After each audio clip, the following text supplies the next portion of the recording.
வணக்கம் தோழமைகளே, எப்படி இருக்கீங்க? ரொம்ப நாள் ஆயிடுச்சு இல்லைங்களா நான் வீடியோ போட்டு? ஒன்றும் இல்லைங்க, எனக்கும் யூடியூபுக்கும் சின்னதாக ஒரு பஞ்சாயத்து போயிட்டுருக்கு. பரவாயில்ல, சீக்கிரம் முடிஞ்சிடும் தான் நினைக்கிறேன். அதனால் உங்ககிட்ட பேசாமல் இருக்க முடியுமா?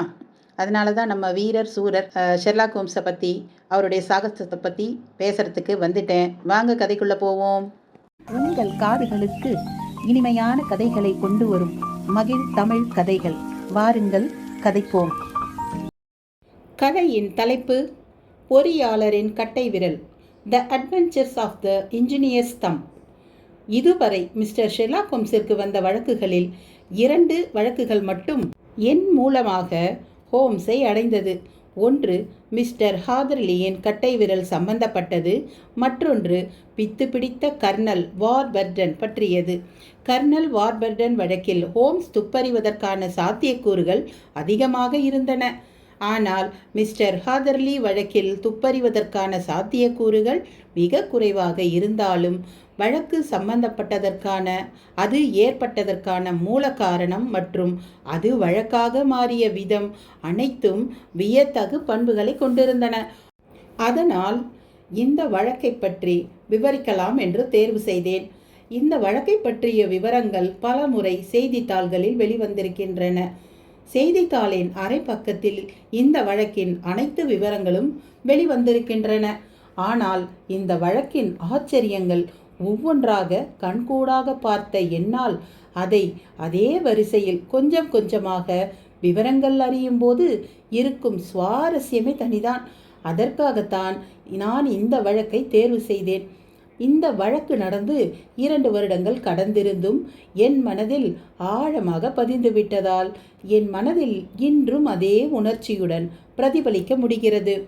அது 1889ஆம் ஆண்டு கோடைக்காலம். எனக்கு திருமணம் நடந்து சில நாட்கள் தான் இருக்கும். அப்போது என் மருத்துவ பணியில் முழு மூச்சாக ஈடுபட்டு கொண்டிருந்தேன்.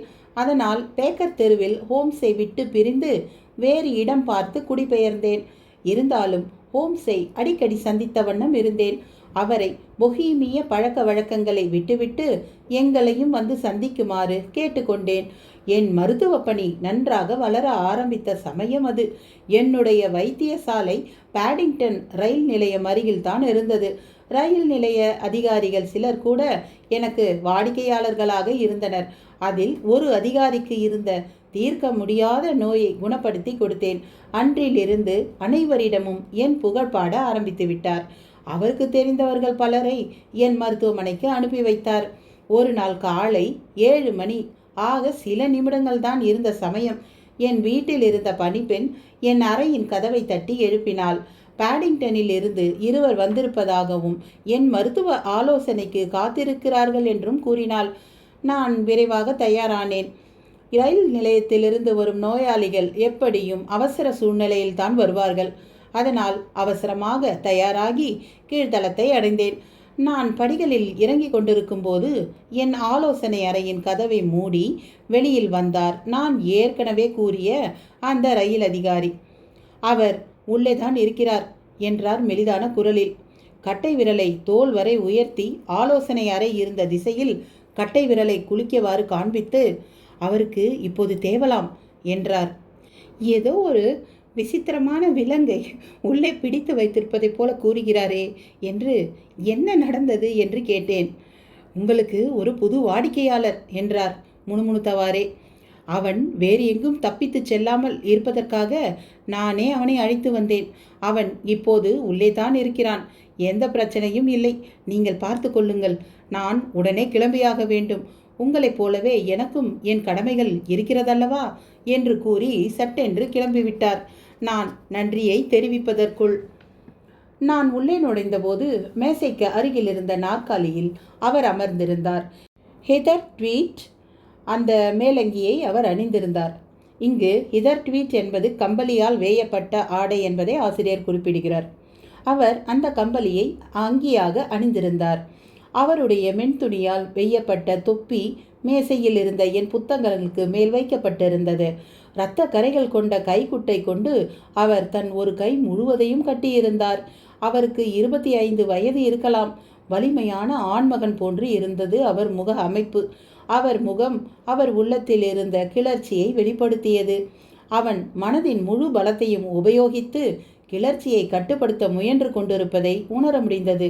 அதிகாலையில் உங்களை தொந்தரவு செய்ததற்கு மன்னிக்கவும் என்றார் அவர். நேற்று இரவு அபாயகரமான விபத்தில் சிக்கிக்கொண்டேன். இன்று காலை பேடிங்டன் ரயில் நிலையம் வந்தடைந்ததும் அங்கு மருத்துவர் பற்றி விசாரித்த போது ஒரு நல்ல மனிதர் என்னை இங்கே அழைத்து வந்தார். உங்கள் பணிப்பெண்ணிடம் நான் என் சந்திப்பு அட்டையை கொடுத்தேன். ஆனால் அவள் அதை உங்களிடம் கொடுக்கவில்லை என்று நினைக்கிறேன். அதோ அந்த பக்கம் இருக்கும் மேசையில் வைத்து விட்டாள். நான் அதை எடுத்து பார்த்தேன். மிஸ்டர் ஹாதர்லி, ஹைட்ராலிக் பொறியாளர், 16A, விக்டோரியா தெரு, 3ஆம் தளம் என்று அந்த அட்டையில் பொறிக்கப்பட்டிருந்தது. வந்திருப்பவர் ஒரு ஹைட்ராலிக் பொறியாளர் என்று தெரிந்து கொண்டேன். உங்களை காத்திருக்க வைத்ததற்கு மன்னிக்கவும் என்று கூறியபடி நான் என் இருக்கையில் அமர்ந்தேன். இரவின் பயணத்தால் களைப்பாக இருப்பீர்கள்.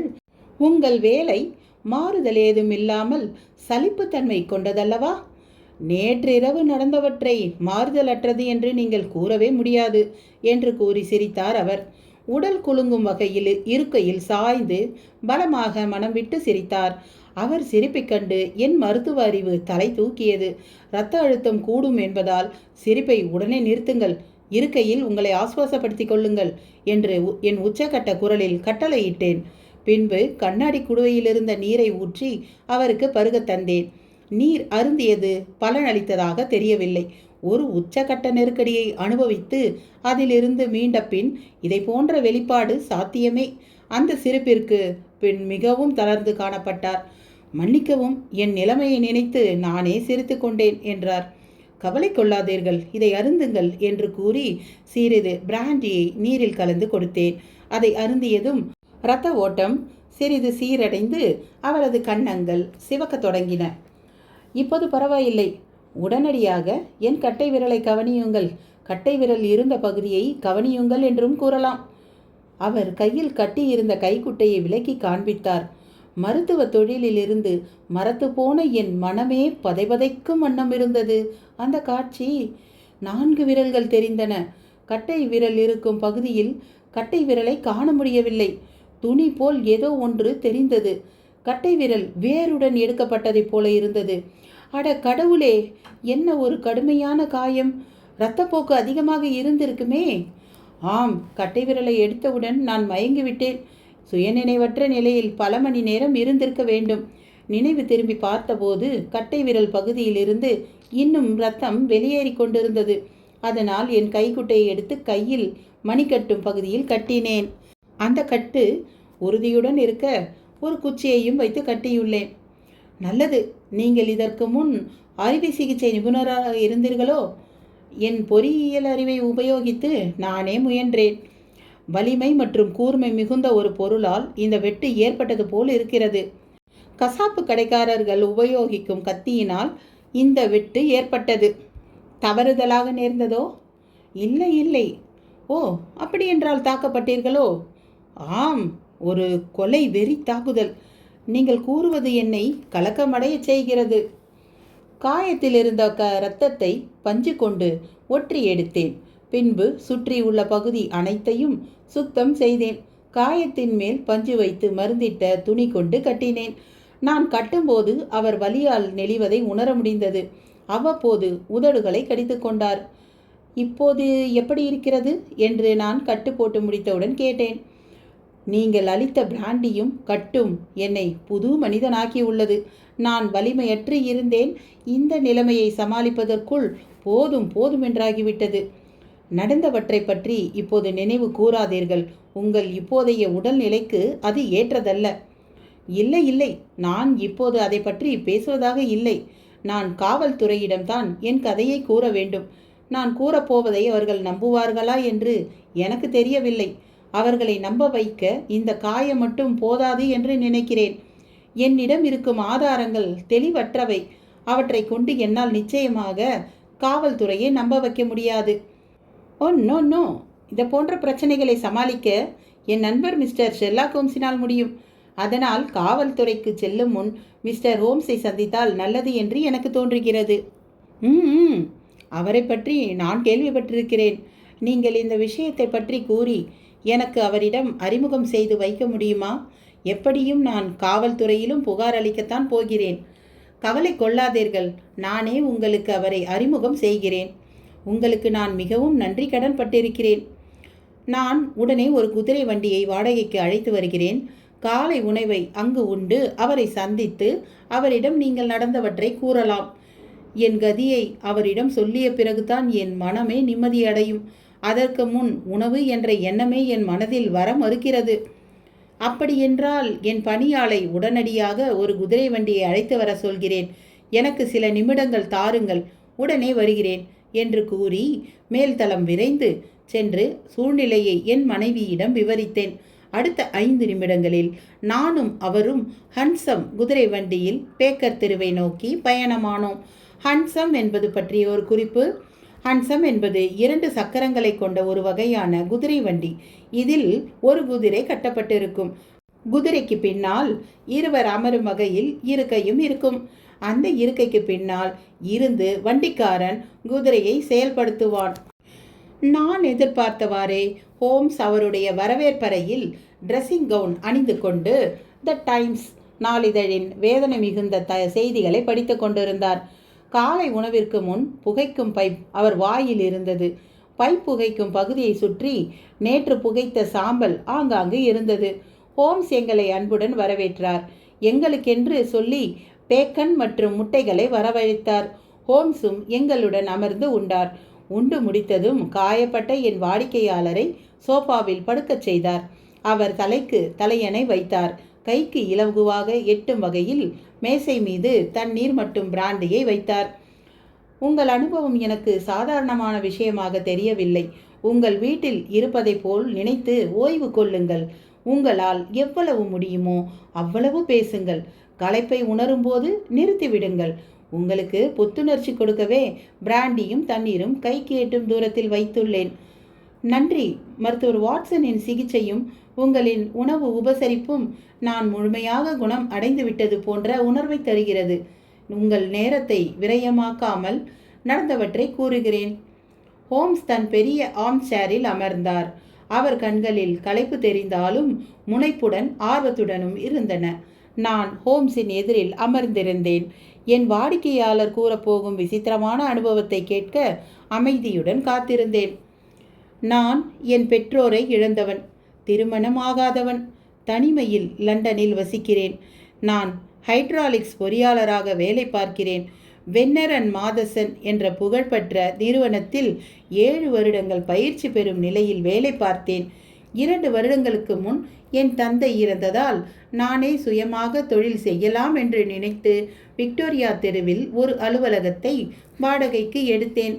சுய தொழில் தொடங்கும் அனைவரும் சந்திக்கும் அதே கடுமையான அனுபவத்தை நானும் மேற்கொண்டேன். கடந்த 2 வருடங்களில் 3 வாடிக்கையாளர்களை மட்டுமே பெற்றேன் மற்றும் ஒரு சிறு வேலை செய்து கொடுத்தேன். அதன் மூலம் மொத்தம் 27 பவுண்டுகள் 10 ஷில்லிங் சம்பாதித்து இருப்பேன்.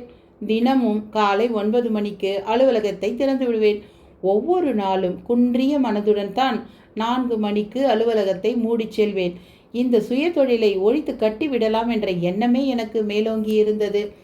நேற்று நான் 4 மணிக்கு அலுவலகத்தை மூடி கிளம்பவிருந்த சமயம் என் குமாஸ்தா என்னிடம் வந்து, தொழில் சம்பந்தமாக ஒருவர் உங்களை காண வந்திருக்கிறார் என்று கூறி வந்தவரின் தொடர்பு அட்டையை காட்டினான். அதில் கர்னல் லைசாண்டர் ஸ்ட்ராக் என்னும் எழுதியிருந்தது. அதை படித்து கொண்டிருக்கும் போதே எனது குமாஸ்தாவின் பின்னால் கர்னலே வந்துவிட்டார். அவர் மிதமான உயரத்துடன் மிகவும் ஒல்லியாக இருந்தார். என் வாழ்நாளில் அது போன்ற ஒல்லியான மனிதரை சந்தித்ததே இல்லை. அவர் முகத்தில் இருந்த எலும்புகள் துருத்தியவாறு இருந்தது. அவர் ஒல்லியாக தோன்றினாலும் கண்கள் ஒளிர்ந்தன. விரைப்பான நடையுடன் காணப்பட்டார். நேர்த்தியாக உடையணிந்திருந்தார். அவர் 40 நெருங்கும் வயதில் இருக்கலாம்.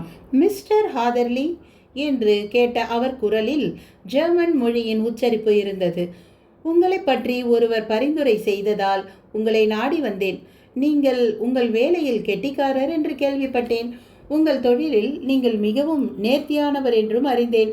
மேலும் கச்சிதமாக இரகசியங்களை காப்பீர்கள் என்றும் தெரிந்து கொண்டேன். இது போன்ற வார்த்தைகளுக்கு மயங்காதவர்கள் உலகில் யார்தான் இல்லை. அவர் கூறியதை ஆமோதித்து தலைகுனிந்து வணங்கினேன். என்னை பற்றி அவ்வாறு கூறியது யார் என்று தெரிந்து கொள்ளலாமா? அது யார் என்று உங்களுக்கு தெரியாமல் இருந்தால்தான் நல்லது என்று நினைக்கிறேன். மேலும் உங்களுக்கு பெற்றோர்கள் இல்லை என்றும் லண்டனில் தனிமையில்தான் வசிக்கிறீர்கள் என்றும் அறிந்தேன். இந்த விஷயங்களை அதே நபர்தான் என்னிடமும் தெரிவித்தார். ஆம், அதுவும் சரிதான். ஆனால் என் தொழிலுக்கும் நீங்கள் கேட்ட கேள்விகளுக்கும் எனக்கு சம்பந்தம் என்னவென்று தெரியவில்லை. தொழில் சம்பந்தமாகத்தானே என்னை நாடி வந்துள்ளீர்கள்? நிச்சயமாக. நான் அனாவசியமாக பேசுபவன் இல்லை. நான் பேசும் அனைத்து விஷயங்களுக்கும் ஒரு அர்த்தம் இருக்கும் என்பதை நீங்கள் போக போக தெரிந்து கொள்வீர்கள். நான் உங்களுக்கு முக்கியமான ஒரு வேலையை தரப்போகிறேன். ஆனால் இந்த வேலை பற்றி நீங்கள் யாரிடமும் கூறக்கூடாது. மிக கவனத்துடன் நீங்கள் ரகசியம் காக்க வேண்டும். அதனால்தான் குடும்ப சூழ்நிலையில் வாழும் நபரை தேர்வு செய்யாமல் உங்களை தேர்வு செய்கிறேன். நான் கொடுத்த வாக்கு தவற மாட்டேன். ரகசியம் காப்பேன் என்றால் நிச்சயமாக அதை காப்பாற்றுவேன். அவர் என்னை கடினமான பார்வையில் பார்த்தார். இவ்வளவு சந்தேகம் மற்றும் கேள்வி கண்ணை உடைய பார்வையுடன் யாரும் என்னை பார்த்ததில்லை. அப்படி என்றால் எனக்கு ரகசியம் காப்பேன் என்று உறுதிமொழி தருவீர்களா? ரகசியம் காப்பேன் என்று உறுதிமொழி தருகிறேன். இதை பற்றி ஒரு மூச்சும் விடக்கூடாது. இந்த காரியத்தை செய்து முடிக்கும் முன்னோ அல்லது பின்னோ, காரியத்தை நிகழ்த்தும் போதோ இதை பற்றி எந்த விஷயமும் வெளியில் விடக்கூடாது. பேச்சிலோ எழுத்திலோ இதை பற்றி ஒரு சிறு விவரம் கூட வெளியிடக்கூடாது. சரியா? நான் தான் ஏற்கனவே வாக்கு கொடுத்து விட்டேனே. நல்லது என்று கூறி சட்டென்று எழுந்து வேகமாக எங்கள் அறையின் கதவு நோக்கி நடந்து அறையின் கதவை திறந்து பார்த்தார். அங்கு யாரும் இல்லை. நல்லது. சில இடங்களில் குமாஸ்தாக்கள் தன் முதலாளியின் விஷயத்தில் மூக்கை நுழைப்பவர்களாக இருப்பார்கள். அதனால் தான் உறுதிப்படுத்தி கொண்டேன்.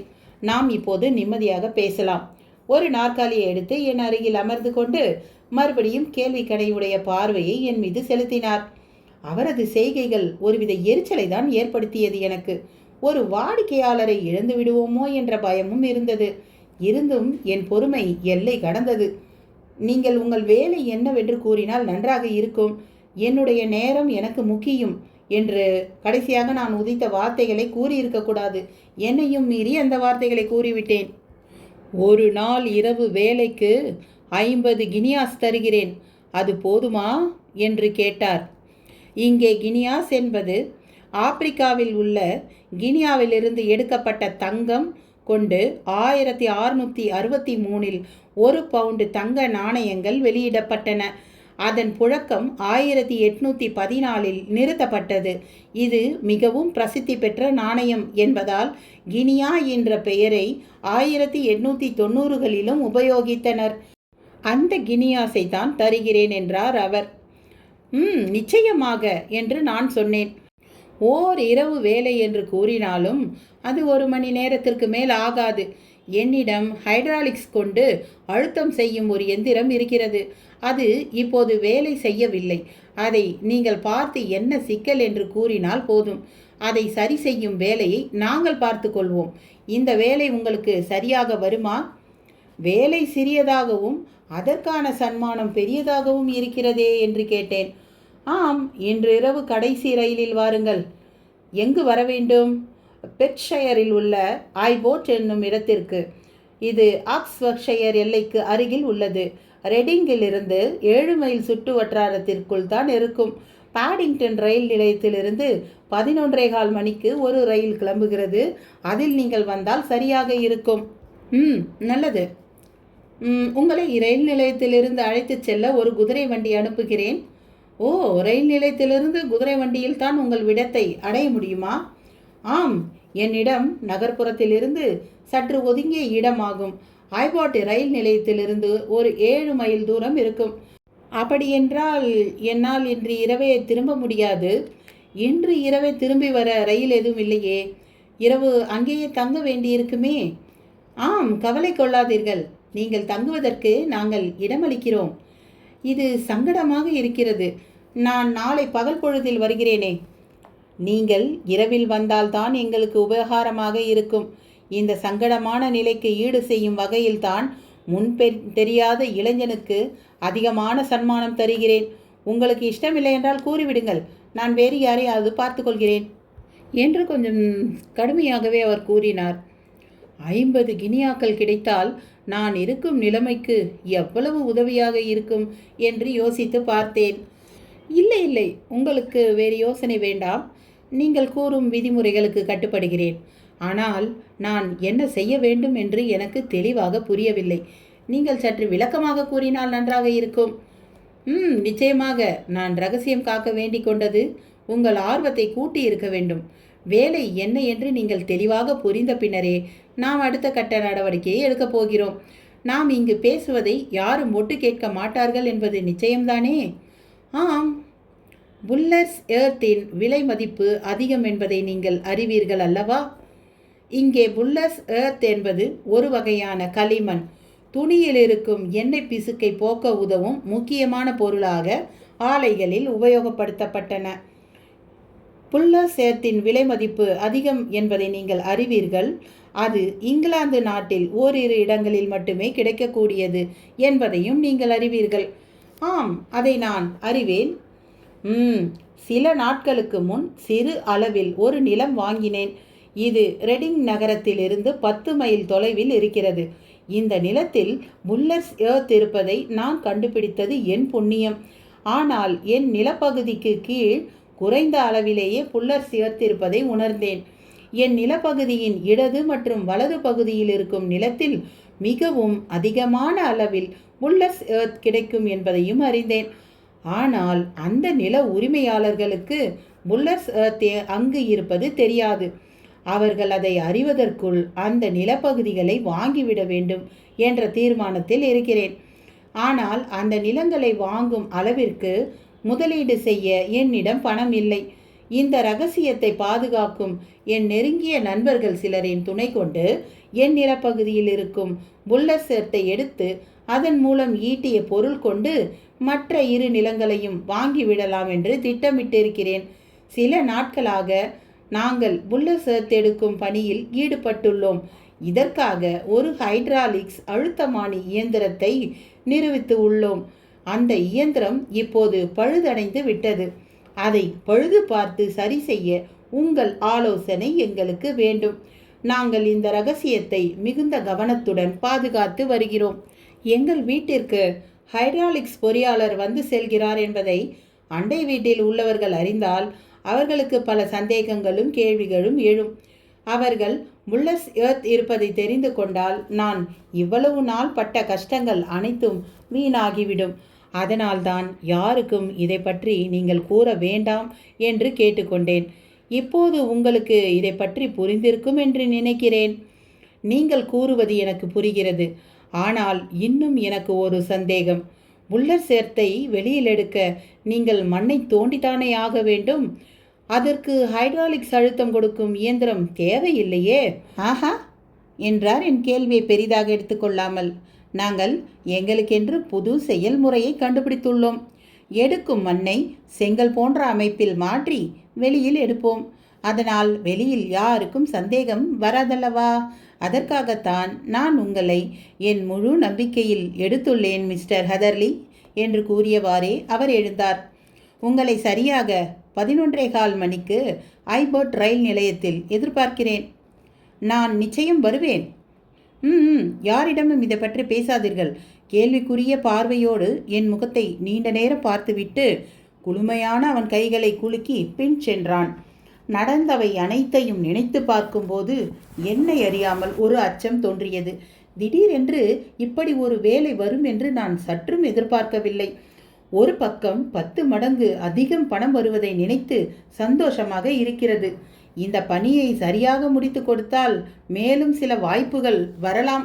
இன்னொரு பக்கம் வந்தவரின் நடவடிக்கை மற்றும் முகபாவங்களை நினைத்து பார்த்தாலே கலக்கமாக இருக்கிறது. அவர் புல்லர்ஸ் எர்த் பற்றி கூறிய விளக்கங்களை என்னால் முழுமையாக ஏற்றுக்கொள்ள முடியவில்லை. இதை பற்றி யாரிடமாவது ஆலோசித்த பின் சென்றால் நல்லது என்று தோன்றியது. அதனால் அனைத்தையும் யோசித்தேன். ஆனால் அனைத்து எண்ணங்களையும் தூக்கி எறிந்துவிட்டு நிம்மதியான இரவு உணவு உட்கொண்டு பேடிங்டன் ரயில் நிலையம் அடைந்து ரயிலில் புறப்பட்டேன். ரெடிங் ரயில் நிலையத்தில் வேறு ரயில் நிலையம் மாற வேண்டியிருந்தது. நான் எதிர்பாராத வகையில் ரயில் நிலையம் மாற வேண்டியிருந்ததால் நான் செல்வதற்குள் மாற வேண்டிய ரயில் புறப்பட்டு விடுமோ என்று பயந்தேன்.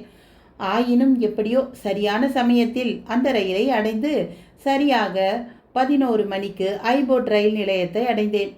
அந்த ரயில் நிலையத்தில் இறங்கியதும் நான் மட்டும்தான். ரயில் நடைமேடை விளக்கின் கீழ் தூங்கி கொண்டிருக்கும் போர்ட்டரை தவிர வேறு யாரும் இல்லை. ரயில் நிலையத்தின் பெரிய நுழைவாயிலை கடந்து வெளியில் வந்தேன். நான் அன்று காலை சந்தித்த மனிதர் இருளில் மறைந்து காத்து கொண்டிருந்தார். என்னை கண்டவுடன் எந்தவித பேச்சுமின்றி என் கைகளை பற்றி அழைத்து சென்றார். வேகமாக குதிரை வண்டியை அடைந்தோம்.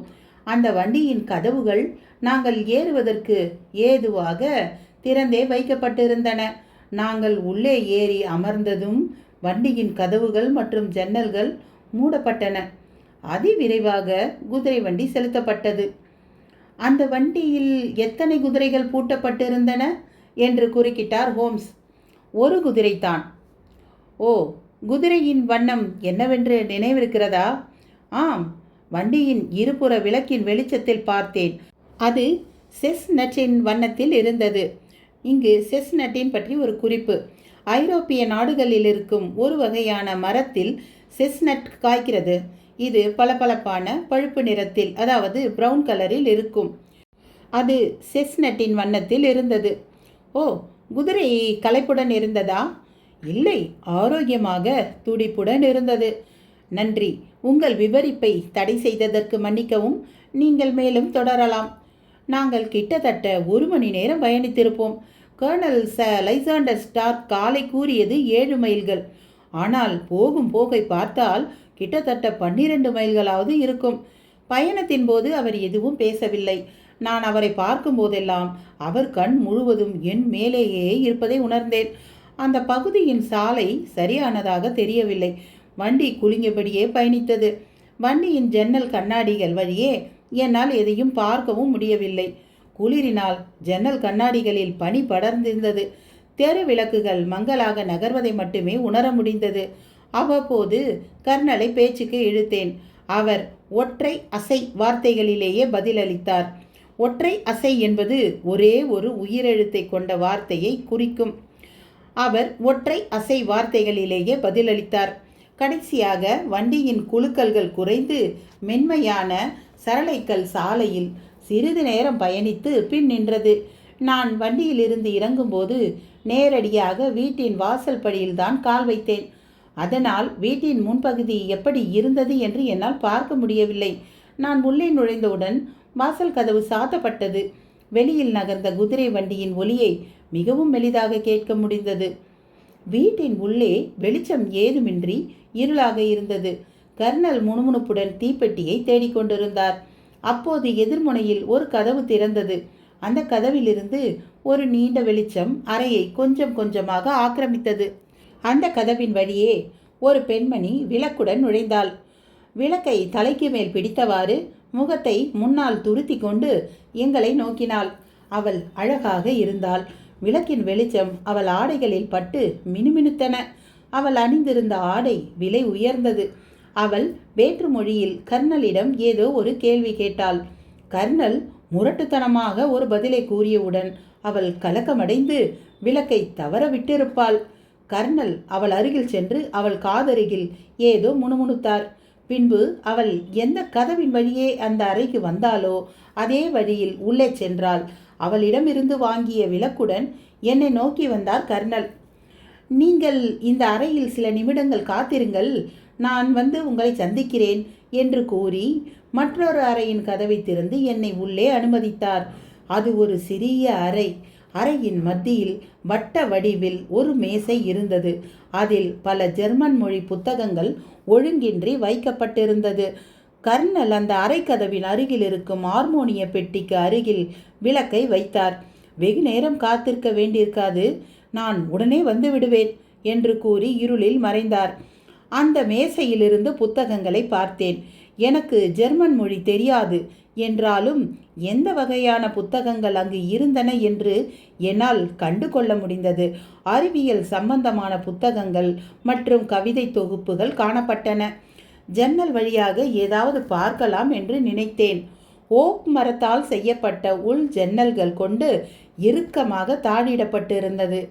ஜன்னலை திறக்க முடியாததால் வெளியில் பார்க்க முடியவில்லை. அந்த வீடு முழுவதும் அமைதியுடன் இருந்தது. அறையின் வெளியில் இருந்த பழைய கடிகாரத்தின் டிக்டிக் ஒலியை தவிர வேறு எந்த ஒலியும் இல்லாமல் மரண அமைதியுடன் காணப்பட்டது.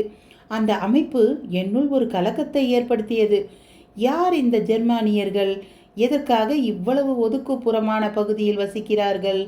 இது எந்த இடமாக இருக்கும்? ஐபோர்ட் ரயில் நிலையத்திலிருந்து 10 மைல் பகுதியில் இந்த இடம் எங்கு உள்ளது? எந்த திசையில் பயணித்து இங்கு வந்தோம்? வடக்கா, தெற்கா, மேற்கா, கிழக்கா? எதுவென்று தெரியவில்லையே. இந்த பகுதி ரெடிங் நகரத்தின் அருகில் தான் இருக்க வேண்டும். அதனால் ஒதுக்குப்புறமான பகுதியாக இருக்காது என்று நினைக்கிறேன். ஆனால் வெளியில் இருக்கும் நிசப்தத்தை வைத்து பார்த்தால் கிராமமாக இருக்கலாம் என்று தோன்றியது. எனக்கு தெரிந்த ஒரு இசையை ரீங்கரித்து கொண்டே அந்த அறையில் முன்னும் பின்னும் நடந்து என்னை நானே உற்சாகப்படுத்தி கொண்டேன். பண வரவையும் நினைத்து கொண்டு நிம்மதியடைந்தேன். திடீரென்று அந்த அறையின் கதவு திறந்தது. கதவு திறக்கும் முன் நடந்து வரும் காலடி ஓசை எதுவும் கேட்கவில்லை. கதவின் நுழைவு வாயிலில் அந்த பெண்மணி நின்று இருந்தாள். அவள் பின்னால் இருள் சூழ்ந்திருந்தது. அந்த அறையில் இருந்த விளக்கின் மஞ்சள் ஒளி அவள் அழகிய முகத்தில் படர்ந்திருந்தது. அவள் முகத்தில் ஒருவித பீதியை பார்க்க முடிந்தது. அது என் இதயத்தை பாதித்து சில்லிட வைத்தது. நடுங்கிய ஆள்காட்டி விரலை உயர்த்தி உதட்டருகில் வைத்து அமைதியாக இருக்கும்படி செய்கை செய்தாள். தெளிவற்ற ஆங்கிலத்தில் கிசு கிசுவென சில வார்த்தைகள் உதிர்த்தாள். அவ்வப்போது பின்னோக்கி பார்த்து கொண்டாள். தனக்கு இருக்கும் ஆபத்தை உணர்ந்த குதிரை போன்று இருந்தன அவள் கண்கள். உடனே சென்று விடுங்கள், இங்கே நீங்கள் இருப்பது நல்லதல்ல என்றாள். ஆனால் நான் வந்த காரியம் இன்னும் முடியவில்லையே. இயந்திரத்தில் என்ன பழுது என்று பார்க்காமல் என்னால் செல்ல முடியாது. நீங்கள் காத்திருப்பதில் எந்த உபயோகமும் உங்களுக்கு கிடைக்கப் போவதில்லை. அதோ அந்த கதவு வழியே சென்று விடுங்கள். அந்த வழியாக சென்றால் உங்களுக்கு எந்தவித தடையும் இருக்காது என்றாள். அதை கேட்டு மெலிதாக புன்னகைத்தேன். அவள் பேச்சை பெரிதாக எடுத்துக்கொள்ளவில்லை என்று அறிந்த அவள் ஒரு அடி எடுத்து முன்னே வந்தாள். அவள் தன் 2 கை விரல்களை முறுக்கி மேலே உயர்த்தி கெஞ்சுவது போல் பாவனை செய்து, உங்களை வேண்டி கேட்டுக்கொள்கிறேன், நேரம் கடப்பதற்குள் இங்கிருந்து சென்று விடுங்கள் என்று மெல்லிய குரலில் கூறினாள். தடை என்று வந்தால் அதை எதிர்கொள்ளும் எண்ணம் படைத்தவன் நான், ஓடி ஒளிபவன் அல்ல. மேலும் 50 கினியாவை அவ்வளவு எளிதாகலாம் விடுவதில் எனக்கு விருப்பமில்லை. அதற்காக இவ்வளவு சிரமம் மேற்கொண்டது அனைத்தையும் வீணடிப்பதா என்ன? நான் வந்த வேலை முடிக்காமல் அதற்கான வெகுமதியும் பெறாமல் எதற்காக நான் இங்கிருந்து செல்ல வேண்டும்? இவள் எல்லா விஷயத்தையும் பெரிதுபடுத்தும் குணம் கொண்டவளாக இருக்க வேண்டும். அவளின் அணுகுமுறை என்னை சற்று நிலைகுலைய செய்திருந்தாலும் நான் எங்கும் செல்லப் போவதில்லை என்ற முடிவை தலையசைத்து அவளிடம் தெரிவித்தேன். அவள் என்னை நம்ப வைக்க மேலும் சில வார்த்தைகள் பேச முயன்றபோது மேல் தளத்தில் கதவை மூடும் சப்தம் கேட்டது. அந்த ஓசையை சற்று நேரம் கூர்ந்து கவனித்தாள். விரக்தியுடன் கைகளை உதறிவிட்டு சத்தமின்றி அந்த அறையை விட்டு சென்றாள். சற்று நேரத்தில் கர்னலுடன் குள்ளமான தடித்த உருவத்துடன் ஒருவனும் அந்த அறைக்குள் வந்தான். இரட்டை நாடியில் படர்ந்த மெல்லிய தாடியுடன் காணப்பட்டான். அவர் மிஸ்டர் பெர்குசான் என அறிமுகம் செய்யப்பட்டார். இவர் என் செயலாளர் மற்றும் மேலாளர் என்றார் கர்னல். நான் கதவை அடைந்து சென்றதாக ஞாபகம். காற்று வேகமாக அடித்து கதவு திறந்து விட்டதோ? இல்லை, இங்கு சுவாசிக்க சற்று சிரமமாக இருந்ததால் காற்றோட்டமாக இருக்க நான் தான் கதவை திறந்தேன். கர்னல் என்னை சந்தேகத்துடன் பார்த்தார். சரி, நாம் நம் வேலையை கவனிப்போம். மிஸ்டர் பெர்குசான் உங்களை மேலே இயந்திரத்தை பார்க்க அழைத்துச் செல்வார் என்றார் கர்னல். இயந்திரத்தை பார்க்க வெளியில் செல்ல வேண்டும் அல்லவா? என் தொப்பியை அணிந்து கொள்கிறேன் என்றேன். தேவையில்லை, அந்த இயந்திரம் வீட்டில்தான் இருக்கிறது. புல்லர் சேர்த்தை வீட்டின் உள்ளேயே தோண்டி எடுக்கிறீர்களா என்ன? இல்லை இல்லை, களிமண்ணிற்கு அழுத்தம் கொடுத்து செங்கலாக மாற்றும் பணி மட்டும் வீட்டிலேயே நடக்கிறது. அந்த இயந்திர கோளாறை பார்க்கத்தான் இப்போது நாம் செல்ல போகிறோம். நாங்கள் படி ஏறி சென்றோம். கர்னல் முன்னால் விளக்குடன் சென்று கொண்டிருந்தார். அந்த தடித்த மேலாளரும் நானும் பின்னால் நடந்து சென்றோம். அந்த வீடு சிக்கலான பாதையில் நிறைந்திருந்தது. தாழ்வாரங்கள், நடைபாதைகள், குறுகலான வளைந்து செல்லும் சுழல் படிக்கட்டுகள், குறுகிய கதவுகள் நிறைந்திருந்தன. வழி வழியாக வந்த சந்ததிகள் அந்த வீட்டை அதன் முழு தன்மைக்கு உபயோகிப்பதை உணர முடிந்தது. மேல்தளத்தில் தரை விரிப்புகள் இல்லை, மேசை நாற்காலிகள் இல்லை. உட்கூரை பகுதியில் உள்ள பூச்சு பிரிந்து தொங்கியது. ஆங்காங்கு நீர் உள்ளிறங்கி பாசி பிடித்து பச்சையாக படர்ந்திருந்தது. கீழே அந்த பெண்மணி கூறியவற்றை நான் நிராகரித்தாலும் அவற்றை மறக்கவில்லை. என்னுடன் வந்த அந்த இருவரையும் கூர்ந்து கவனித்தவாறே நடந்தேன். பெர்குசான் அமைதியான மூர்க்க மனிதனாக தோன்றினான். அவன் பேசிய சில வார்த்தைகளை வைத்து அவன் இந்த ஊர்க்காரன் தான் என்று தோன்றியது. கர்னல் கடைசியாக உயரம் குறைந்த ஒரு கதவில் நின்றாள். அந்த கதவை சாவி கொண்டு திறந்தார். அதனுள் இருந்த அறை மிகச் சிறியது. மூவர் ஒரே சமயத்தில் அந்த அறையில் நிற்க முடியாது என்பதால் நானும் கர்னலும் மட்டும் உள்ளே சென்றோம். பெர்குசான் வெளியிலேயே காத்திருந்தார். இப்போது நாம் அந்த ஹைட்ராலிக் இயந்திரத்தின் அழுத்தும் பகுதியில் உள்ளோம். இந்த இயந்திரத்தை இப்போது யாரேனும் இயக்கினால் நம் கதி அதோ கதிதான். மேலே இருக்கும் கூரை தண்ணீரில் அழுத்தத்திற்கு ஏற்றவாறு மேலும் கீழும் இறங்கி ஏறும். கீழே இருக்கும் தரை உலோகத்தால் ஆனது. இந்த இயந்திரம் சரியாக வேலை பார்த்தாலும் சில இடங்களில் பிடிமானம் இருப்பதால் அழுத்தம் வேகம் குறைந்துவிட்டது. அதை சரி செய்து கொடுத்தால் உதவியாக இருக்கும். நான் அவரிடமிருந்து விளக்கை வாங்கி அந்த இயந்திரத்தை ஆய்வு செய்தேன். அது ஒரு பெரிய ஹைட்ராலிக் இயந்திரம் என்பதை உணர்ந்தேன். இந்த இயந்திரத்தால் வலிமை வாய்ந்த ஆற்றலை உருவாக்க முடியும். நான் வெளியில் சென்று இயந்திரத்தை இயக்கி பார்த்தேன். அது செயல்படும் போது தண்ணீர் வெளியேறி உஷ் உஷ் என்று சத்தம் வந்தது. அந்த சத்தத்தை வைத்து எங்கேயோ தண்ணீர் கசிவு இருப்பதை அறிந்தேன். அதை மேலும் பார்வையிட்டதில் தண்ணீரை அழுத்தும் பகுதியில் இருக்கும் ரப்பர் சுருங்கி இருந்தது. அதனால் நீர்க்கசிவு ஏற்பட்டு இயந்திரத்தில் வேகம் குறைந்துள்ளது. இதை அவர்கள் இருவரிடமும் விவரித்தேன். அதை சரி செய்வதை பற்றி சில கேள்விகள் இருவரும் கேட்டனர். அவை அனைத்திற்கும் பதிலளித்தேன். பின்பு மறுபடியும் ஒரு முறை அந்த அறைக்கு சென்று நான் அனுமானித்தது சரிதானா என்று ஆர்வத்துடன் உள்ளே சென்று ஆராய்ந்தேன். அதை மறுமுறை பார்த்ததும் புல்லர்ஸ் எர்த் பற்றி கர்னல் கூறியது முற்றிலும் பொய் என்பதை அறிந்தேன். புல்லர்ஸ் எர்த் சம்பந்தமான வேலைக்கு இவ்வளவு அழுத்தம் கொண்ட இயந்திரம் தேவையே இல்லை. அந்த அறையின் சுவர்கள் மரத்தால் இருந்தன. தரைப்பகுதி உலோகத்தால் ஆனது. அந்த உலோகத்தரையில் திட்டு திட்டாக வேறு வகையான உலோகங்கள் படிந்து இருப்பதை காண முடிந்தது.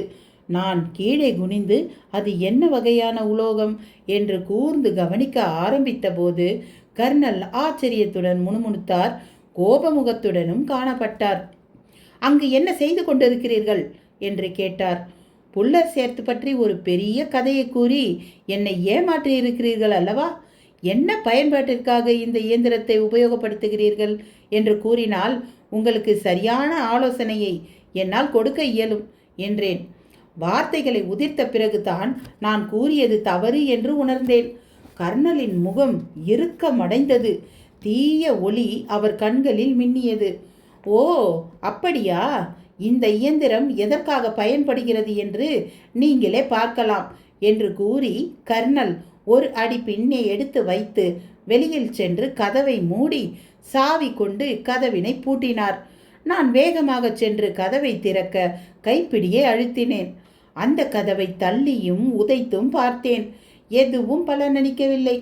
கர்னல், கதவை திறந்து வெளியில் விடுங்கள் என்று அலறினேன். அதன் பிறகு கேட்ட சப்தம் என்னை திடுக்கிட வைத்தது. அந்த இயந்திரத்தின் இயக்கத்தை தொடங்கி வைக்கும் கைப்பிடியை செயல்படுத்தியதின் சப்தம்தான் அது. அவன் அந்த இயந்திரத்தை இயக்கிவிட்டு விட்டான். நான் அந்த அறையை ஆராயும் போது விளக்கை அந்த உலோகத் தரையிலேயே வைத்திருந்தேன். அதன் வெளிச்சத்தில் பார்த்தபோது மேலிருந்து கரிய கூரை கீழே இறங்கி வருவதை காண முடிந்தது. அது மெதுவாகவும் சிறிது குலுங்கியவாறும் கீழே இறங்கி கொண்டிருந்தது. அது இன்னும் ஒரு நிமிடத்தில் கீழே இறங்கிவிடும். அது கீழே இறங்கும் பொழுது நான் வடிவம் இல்லாத குழம்பாக மாறியிருப்பேன். நான் கதவை இடித்தேன். கதவை திறக்கும்படி கர்னலிடம் கதறினேன். அந்த இயந்திரத்தின் இயக்கத்தில் பல உலோகங்கள் இணைந்து வேலை பார்க்கும் சப்தத்தில் என் அலறல் ஒலி வெளியில் கேட்க வாய்ப்பே இல்லை. இப்போது அந்த கூரை என் தலைக்கு ஓரிரு அடி மேல்பகுதியில்தான் இருந்தது. என் கைகளை உயர்த்தினால் அந்த கூரை பகுதி கரடு முரடாக இருப்பதை உணர முடிந்தது. பின்பு ஒரு எண்ணம் தோன்றியது. நான் எந்த அமைப்பில் அந்த அழுத்தத்தை எதிர்கொள்கிறேனோ அதற்கேற்றவாறு என் வலியும் இருக்கும் என்பதை உணர்ந்தேன். முதுகு மேல் நோக்கியவாறு இந்த இயந்திரத்தை எதிர்கொண்டால் என் முதுகு தண்டுவடம் உடையும் என்பதை நினைத்தாலே என் நெஞ்சம் பதைபதைத்தது. மல்லாந்து படுத்து பார்க்கலாமோ என்று நினைத்து கொண்டிருக்கையில் அந்த கூரை இன்னும் கீழே இறங்கி இருந்தது. என்னால் நிமிர்ந்து நிற்கக்கூட முடியவில்லை. அப்போது என் கண்ணில் பட்ட ஒன்று எனக்கு நம்பிக்கை ஒளியை கொடுத்தது. நான் அப்போதே கூறியிருந்தேன் அல்லவா, அந்த தரையும் கூரையும் இரும்பினால் ஆனது என்றும் சுவர்கள் மரத்தால் ஆனது என்றும் கூறியிருந்தேன் அல்லவா. அதில் 2 மரத்தின் இடைவெளியில் மஞ்சள் நிற ஒளி தெரிந்தது. அதை தள்ளினால் கொஞ்சம் கொஞ்சமாக அதை விளக்க முடிந்தது. அங்கு ஒரு சிறு கதவு இருப்பதை என்னால் ஒரு கணம் நம்ப முடியவில்லை. என் முழு உடம்பின் வலிமையை பிரயோகித்து அந்த கதவை தள்ளினேன்.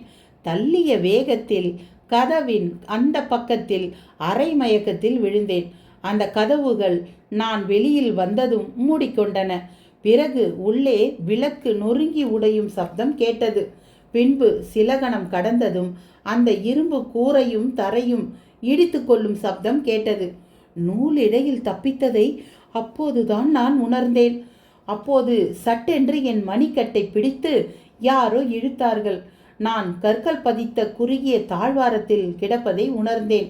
ஒரு பெண்மணி குனிந்து இடது கையால் என்னை பிடித்து தூக்கினாள். அவள் இடது கையில் ஒரு விளக்கை பிடித்திருந்தாள். என்னை முன்னர் எச்சரித்த பெண்மணிதான் அவள்.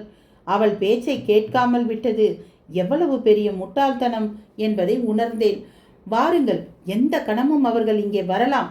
நீங்கள் அங்கு இல்லை என்பதை கண்டுபிடிக்க அவர்களுக்கு வெகு நேரம் பிடிக்காது. நேரத்தை வீணடிக்காமல் சீக்கிரம் வாருங்கள் என்று கதறினார். இப்போது அவள் கட்டளையை நான் மீறவில்லை. தட்டி தடவி எழுந்து அவள் அழைத்து சென்ற பாதையில் ஓடினேன். தாழ்வாரத்தை கடந்து சுழற்படிகளில் இறங்கினோம். அது ஒரு அகலமான பாதையை சென்றடைந்தது. அதை அடைந்ததும் எங்களை தொடரும் காலடிகளும் பேசும் குரல்களும் கேட்டன. ஒரு குரல் மேல் தளத்திலிருந்து வந்தது, மற்றொன்று கீழ்தளத்திலிருந்து வந்தது. அந்த பெண்மணி சற்று நேரம் செய்வதறியாது திகைத்து நின்றாள். பின்பு அங்கிருந்த ஒரு கதவை திறந்தாள். அது ஒரு உறங்கும் அறைக்கு அழைத்து சென்றது. அந்த அறையில் திறந்து இருந்த ஜன்னல் வழியாக நிலவின் வெளிச்சத்தை காண முடிந்தது. இதுதான் உங்களுக்கு ஒரே வழி. அதோ அந்த ஜன்னல் வழியாக குதித்து விடுங்கள். உயரம் சற்று அதிகம்தான், இருப்பினும் தப்பிக்க வேறு வழி இல்லை என்று கூறினாள். அவள் பேசி முடிக்கையில் அந்த அறையில் ஒளி படர்ந்தது. ஒல்லியான உருவத்துடன் கர்னல் ஒரு கையில் விளக்கும் மறு கையில் கசாப்பு கடைக்காரர்கள் உபயோகிக்கும் கத்தியும் வைத்திருந்தான். நான் அந்த படுக்கை அறையை கடந்து ஜன்னல் நோக்கி ஓடி கதவை முழுவதுமாக திறந்து அதன் வழியே கீழே பார்த்தேன். நில ஒளியில் அந்த தோட்டம் அழகாக இருந்தது. உயரம் கிட்டத்தட்ட 30 அடி இருக்கும். நான் ஜன்னலில் ஏறி அமர்ந்து கொண்டேன். ஆனால் குதிக்கவில்லை. அந்த கர்னலுக்கும் அந்த பெண்மணிக்கும் என்ன பேச்சுவார்த்தை நடக்கப் போகிறது என்பதை அறிந்து கொள்வதில் ஆர்வமாக இருந்தேன். ஒருவேளை அந்த பெண்மணிக்கு ஆபத்து ஏதேனும் நேரிட்டால் உதவி செய்யலாம் என்ற எண்ணம் இருந்தது. நான் நினைத்து கொண்டிருக்கையில் சட்டென்று அந்த பெண்மணியை கடந்து என்னை நோக்கி அவன் வந்து கொண்டிருந்தான். அதற்குள் அந்த பெண்மணி சுதாரித்து கொண்டு கர்னலை தன் கைகளால் வளைத்து சுற்றி என்னை அடைய விடாமல் தடுத்தாள். பிரிட்ஸ் பிரிட்ஸ், கடைசியாக இது போன்ற சம்பவம் நடந்தபோது மறுபடியும் இதுபோல் நேராது என்று எனக்கு சத்தியம் செய்து கொடுத்திருக்கிறாய். அவர் வெளியில் எதையும் கூறிவிட மாட்டார் என்று ஆங்கிலத்தில் கதறினாள். பைத்தியக்கார எலைஸ் என்று அலறியவாறே அவளிடமிருந்து விடுபட முயன்று கொண்டிருந்த கர்னல், நம் அழிவிற்கு நீதான் முக்கிய காரணமாக இருக்கிறாய். அவன் அதிகம் பார்த்து விட்டான். என்னை விடு என்று கூறியவாறு அவளை ஒருபுறம் தள்ளிவிட்டு என்னை நோக்கி வெறியுடன் வந்தான்.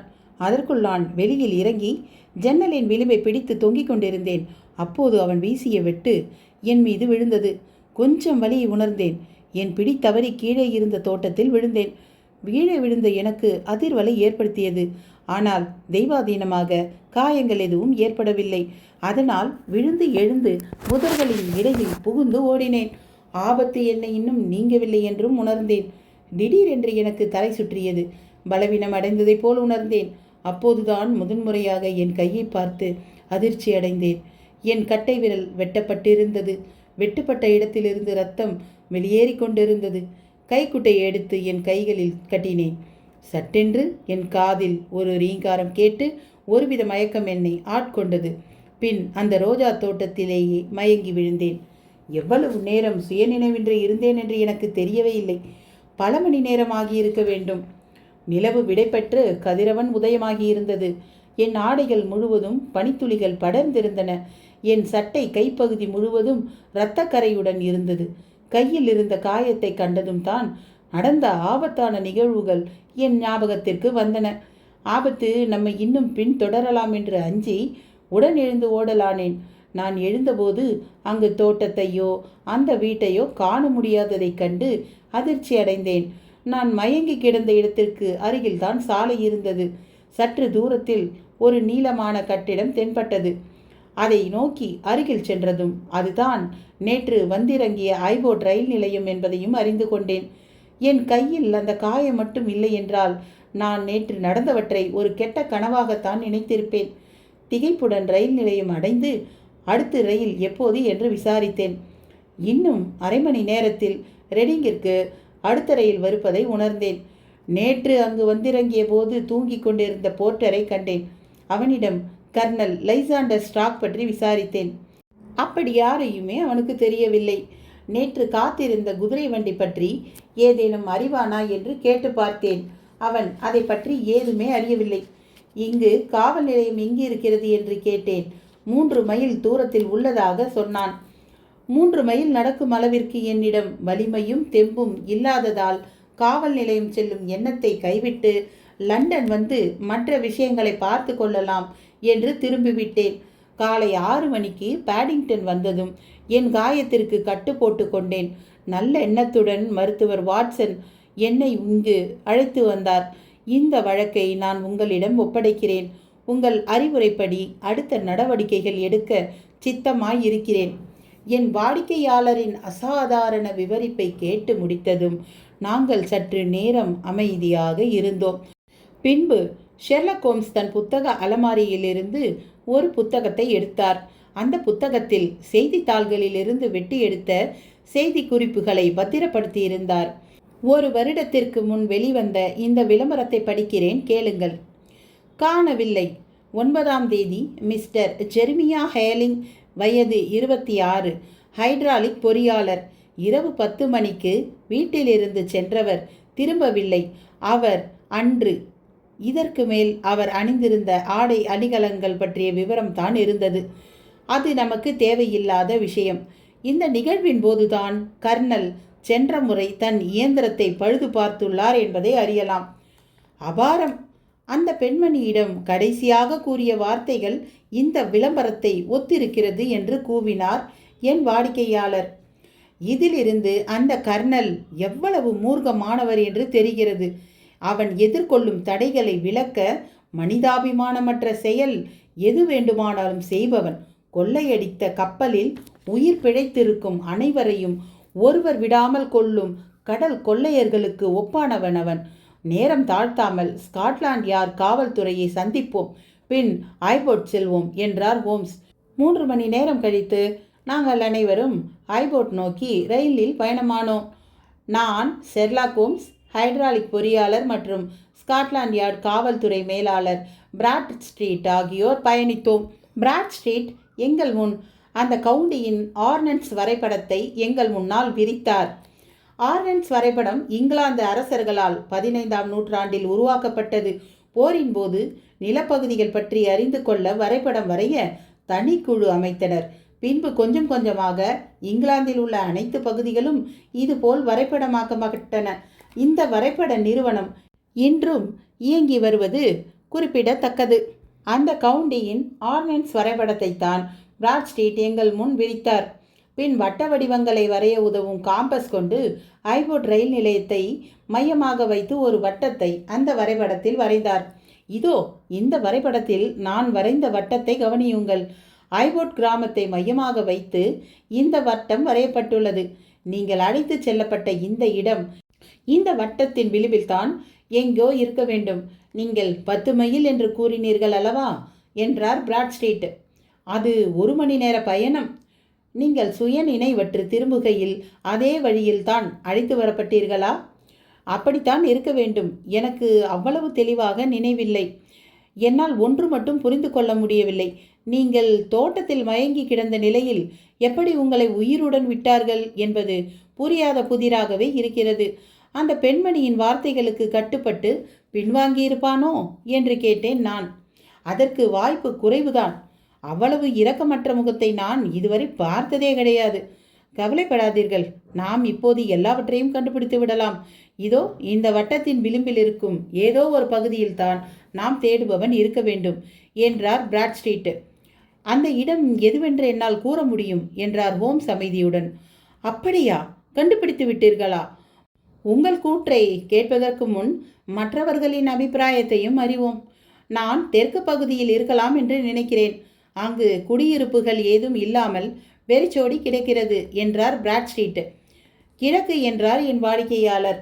மேற்காகவும் இருக்கலாம். அங்குதான் சின்ன சின்ன கிராமங்கள் இருக்கின்றன என்றார் பிராட்ஸ்ட்ரீட். வடக்கு என்றேன் நான்.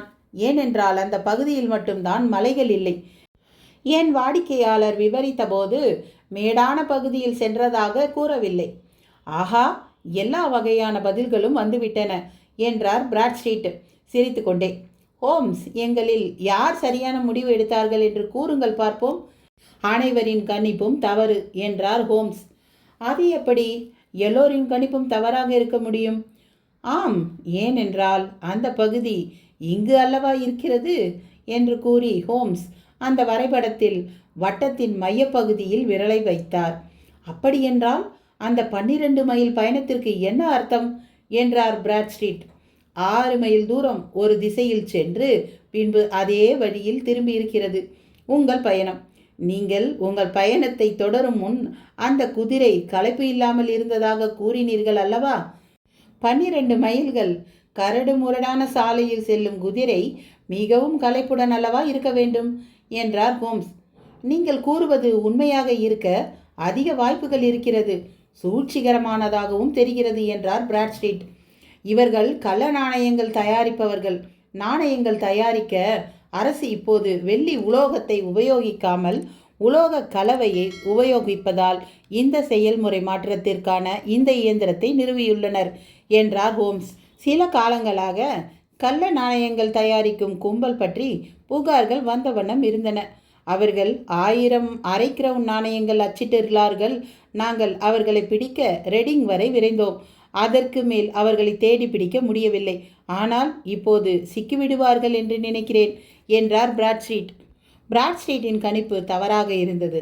அவர்கள் சட்டத்தின் பிடியில் சிக்கவில்லை என்பதுதான் நிதர்சன உண்மை. நாங்கள் ஐபோர்ட் ரயில் நிலையத்தை அடைந்ததும் அங்கு பிரம்மாண்டமான புகை மண்டலத்தை கண்டோம்.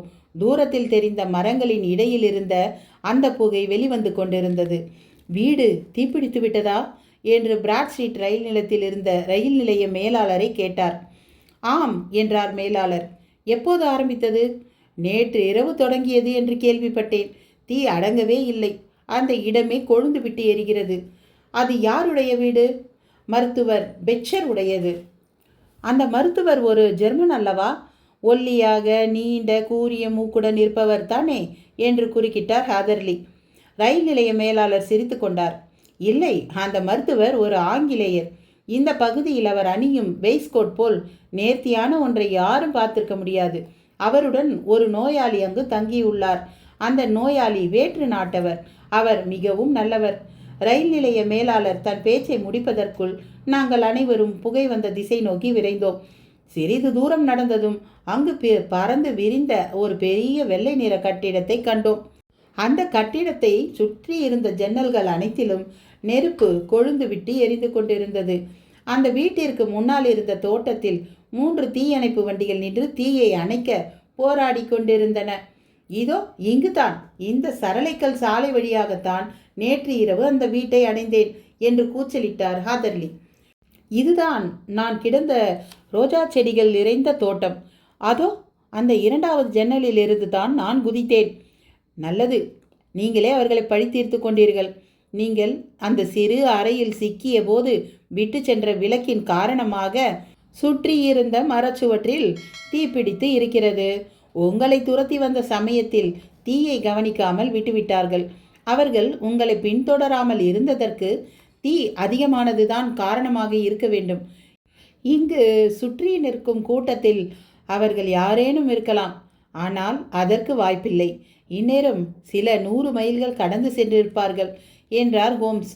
ஹோம்ஸ் பயந்தவாறே தான் அந்த அழகான பெண்மணி, சூழ்ச்சிகரமான ஜெர்மன் மற்றும் அந்த ஆங்கிலேயரை பற்றி எந்த விவரங்களும் இன்று வரை வெளிவரவில்லை. விளை நிலங்களில் வேலை பார்க்கும் ஒருவர் அன்று காலை பலரை ஏற்றி கொண்டு செல்லும் ஒரு குதிரை வண்டியை பார்த்திருக்கிறார்.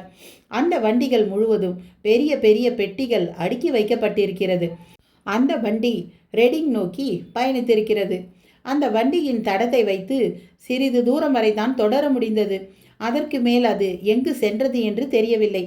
ஓம்ஸின் மூளை வல்லமையானாலும் எந்த விஷயத்தையும் வெளியில் கொண்டு வர முடியவில்லை என்பதுதான் உண்மை. தீயணைப்பு வீரர்கள் 2வது மாடியின் ஜன்னல் விளிம்பில் துண்டித்த கட்டை விரலை கண்டுபிடித்தார்கள். பொழுது சாயும் நேரத்தில் பல மணி நேர போராட்டத்திற்கு பின் தீயை கட்டுப்பாட்டுக்குள் கொண்டு வந்து அணைத்தனர். ஆனால் அதற்குள் வீட்டின் கூரை பகுதி நொறுங்கி உள்ளே விழுந்திருந்தது. அந்த வீடு முற்றிலும் சேதமடைந்திருந்தது.